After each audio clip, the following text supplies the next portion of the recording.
বন্ধুরা, আজকে আমি মুরগির মাংস রান্না করব, কিন্তু একদমই ছোট নিয়ে এসেছি। 1 কিলো 100 গ্রাম ছিল, চুলে টুলে যতটা হয়েছে ততটাই রয়েছে। আর এই কয়েকটা আলু এবং 2টো রসুন, পেঁয়াজ আর ছোট ছোট রসুনগুলোকে গোটা গোটাও দিয়ে দেবো।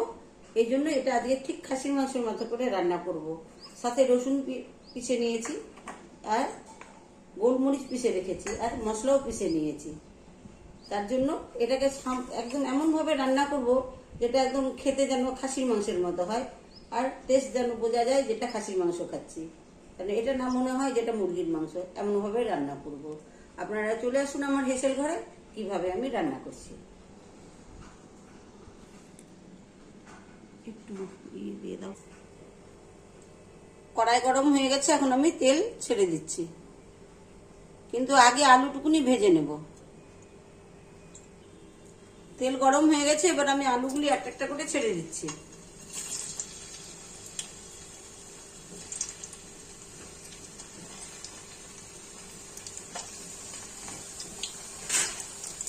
এখন লাল লাল করে আলুগুলোকে ভেজে নেবো। এই কয়েকটাই আলু দিয়েছি।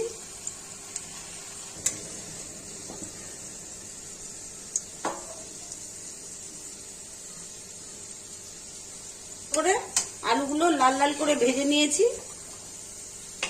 এখন আলুগুলোকে আমি তুলে নেব। এইভাবে আলুগুলোকে ভেজে নিলে কি হয়, মাংসে দিলে পরে সেই মাংসের মধ্যে একদম কোনো গন্ধই থাকবে না যে আপনি আলু দিয়েছেন। আলু ছাড়াই যদি কাউকে মাংসটা খেতে দেন, যে তাকে আলুটা দিলাম না, শুধু মাংসটাই দিলাম খেতে, সে কিন্তু বুঝবেই না যে এর মধ্যে আপনি আলু দিয়েছিলেন। একদম কোনো গন্ধই থাকবে না আলুর।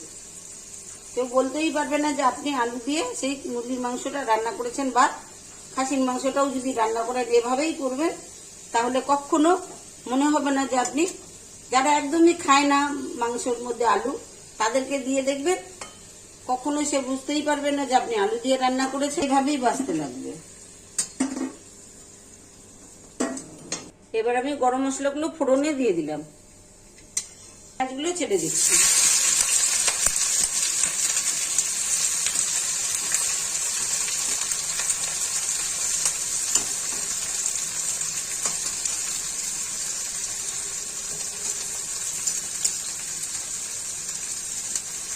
আপনারা ভাবছেন যে পেঁয়াজটা পাল্টাচ্ছে না কেন, যেহেতু ফোড়নটা দিয়েছি গরম মশলা, যেন বাইরে না বেরিয়ে আসে, চাপা পড়ে থাকে, যার কারণে।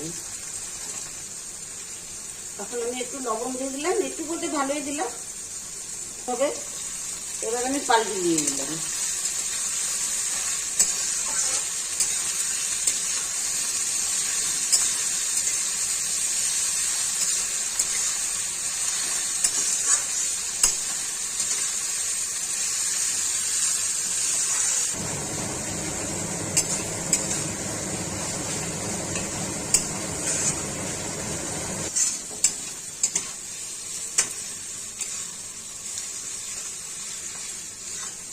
ধনে বাটা, লঙ্কা বাটা, আদা বাটা, আর যতটা ঝাল লাগবে সেই হিসাবেই দেব। আপনারা যেরকম ঝাল খাবেন সেভাবেই দেবেন।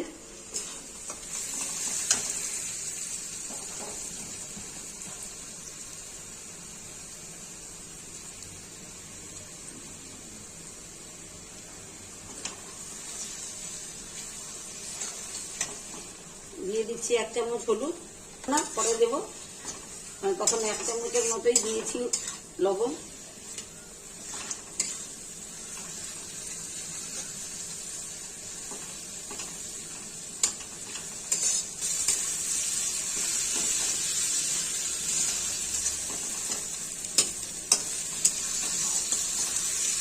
এখন দিয়ে দেবো গোলমরিচ বাটাটা। প্লেটটা ধুয়ে দিয়ে দিলাম, গোলমরিচ বাটা প্লেটটা দিয়ে।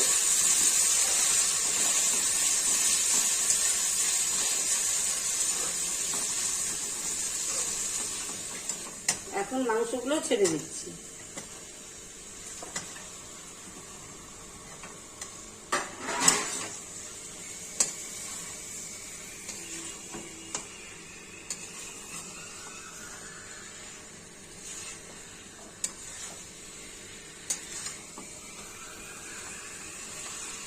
রসুন বাটাটা কিছুক্ষণ পরে দেবে।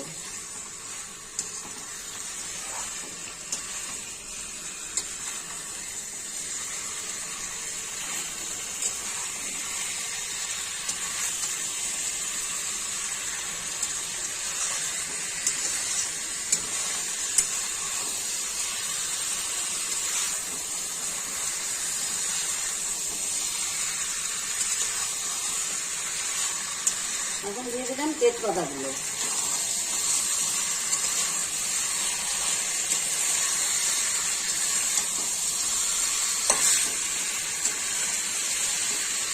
দুটো রসুন দিয়ে দিলাম বৌমা আর আমার জন্য। আমার ছেলে খায় না, মাঝে সাথে খায়, আমার কখনো খায় না। দিয়ে তো নষ্ট করে কোনো লাভ নেই, আর ছেলে এর থেকেই খাবে যদি ওর ইচ্ছা হয়।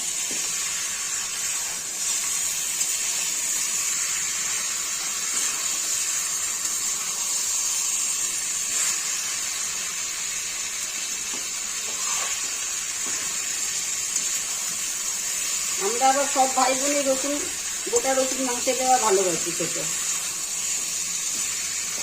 ভাই বোন বাস্তাবাসী যারা আছে সকলেই খুব ভালোবাসে খেতে।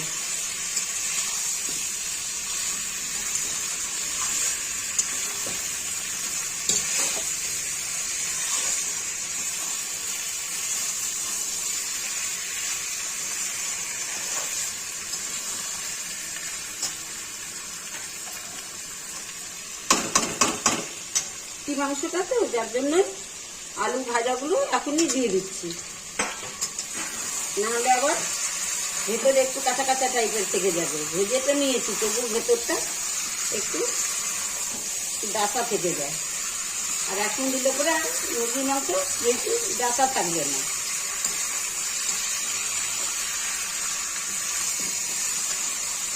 এবার আমি এই যে রসুন বাটাটা এখন দিয়ে দেবো। এখন রসুন বাটাটা দিলে কি হবে, এটা সেন্ট খুব সুন্দর থাকবে।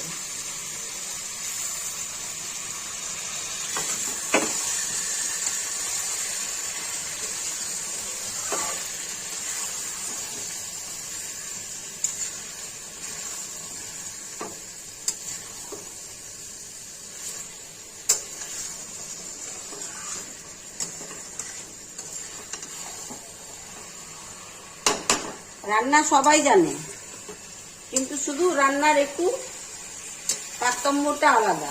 কেউ কিরকম করে, কেউ কোনো নানা রকম ভাবে রান্না করে। আমি যেভাবে করি সেভাবেই আপনাদেরকে দেখাই এবং শেখাবারও চেষ্টা করি আর শিখবারও চেষ্টা করি।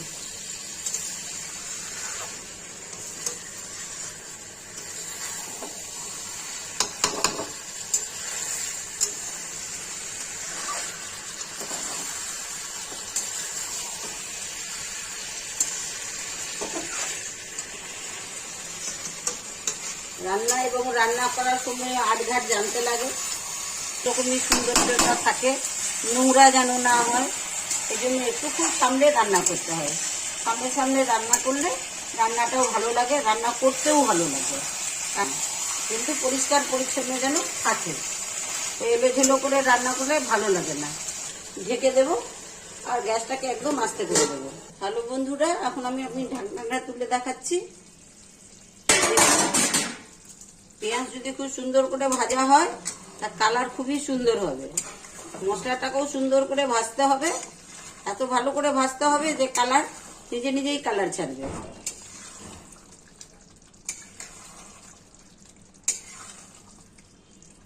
আমি কোনো জল টল দিইনি, পেঁয়াজ তেল মশলা এই দিয়েই সেদ্ধ হচ্ছে এবং মাংস থেকে যে জল ছাড়তেছে সেই জন্যই গ্যাসটাকে আস্তে আস্তে করে দিতে হয়, যেন জলটা পুড়ে না যায়। আর মশলা ধোয়া জলটুকুনি যা দিয়েছিলাম সেটুকুনি। এখন এর মধ্যে এটা খুব সুন্দর করে সেদ্ধ হবে। তারপরে যতটুকুনি আমার জলের দরকার ততটাই জল আমি গরম করে দিয়ে দেবো।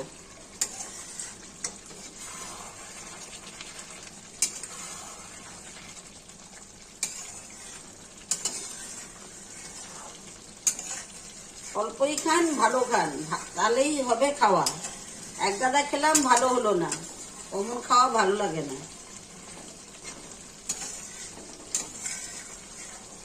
খেতে যদি সুস্বাদু হয় তাহলে এক পিস খেলেই যথেষ্ট। আর খেতে যদি ভালো না হয় আর আপনাকে 4 পিস দিয়ে দিলাম খেতে, তাতে কিন্তু আপনার ভালো লাগবে না খেতে। তার জন্যই রান্নাটা খুব সুন্দর করে করতে হবে, মনোযোগ দিয়ে রান্না করতে হবে। রান্না এমনই আর্ট যে খুব সুন্দর করে রান্না করলে নিজেকে খুব ভালো লাগে এবং খাওয়াতেও ভালো লাগে। রাঁধুনি একটু খেলেই চলে, আর না খেলেও চলে। আবার আমি ঢেকে দিচ্ছি আর গ্যাসটা। মাংসটা কষা খুব সুন্দর করে করা হয়ে গেছে বন্ধুরা। এখন আমি এর মধ্যে একটু জল দিয়ে দেবো। দেখতেই পাচ্ছেন খুব সুন্দর কালার হয়েছে এবং খুব ভালো করে কষে নিয়েছি। চারিদিক দিয়ে তেল ছাড়ছে, দেখতে পাচ্ছেন। ভাই বোন বন্ধুরা সকলকেই বলছি যে ভালো করে দেখুন। এখন আমি এই গরম জলটা ছেড়ে দিচ্ছি।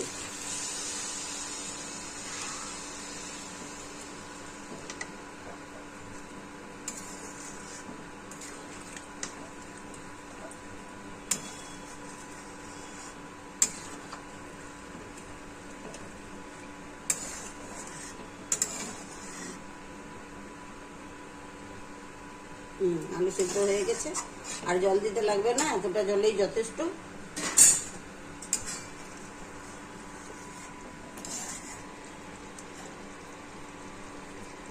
আমি রান্না করে খেলাম, আমি তো কত ভেবে চিনতে।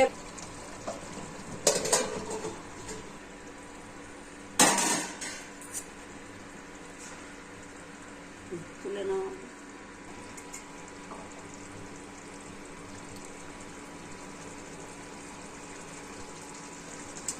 মাংস আমার হয়ে গেছে খুব সুন্দর করে, দেখতে পাচ্ছেন।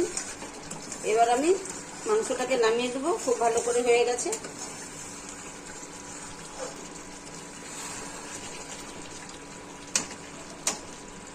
মাংসটা অন্য বাসনের মধ্যে রাখবো না, নাহলে ঠান্ডা হয়ে যাবে খাওয়ার সময়, যার জন্য এই কড়াইয়ের মধ্যেই রেখে দেবো। যাই হোক, মাংসটা যেভাবে রান্না করলাম প্রথম থেকে শেষ পর্যন্ত, যেভাবেই আপনাদেরকে দেখালাম কিভাবে রান্না করলাম না করলাম, কি দিলাম না দিলাম, যাই হোক আপনারা প্রথম থেকে শেষ পর্যন্ত আমার ভিডিওটা অবশ্যই দেখবেন আর চেষ্টা করবেন এভাবেই রান্না করবার। একবার রান্না করে খেয়ে দেখবেন কেমন লাগছে না লাগছে। আপনারা অবশ্যই আমাকে জানাবেন, লাইক করবেন, শেয়ার করবেন, সাবস্ক্রাইব করবেন এবং কমেন্ট করবেন। ভালো হলে অবশ্যই লিখবেন যে হ্যাঁ ভালো হয়েছে, সত্যি মিথ্যে যাই হোক এটাকে যেভাবেই আপনারা লিখবেন বা কমেন্টে যা লিখবেন সেটাই আমি বুঝবো। বেশি কিছু আর বললাম না। লাইক শেয়ারটা অবশ্যই করবেন আর সাবস্ক্রাইব তো একদমই করবেন। হাতটা ধরে যদি এগিয়ে দেন তবেই এগিয়ে যেতে পারবো, নাহলে পিছনেই পড়ে থেকে যাব। নমস্কার।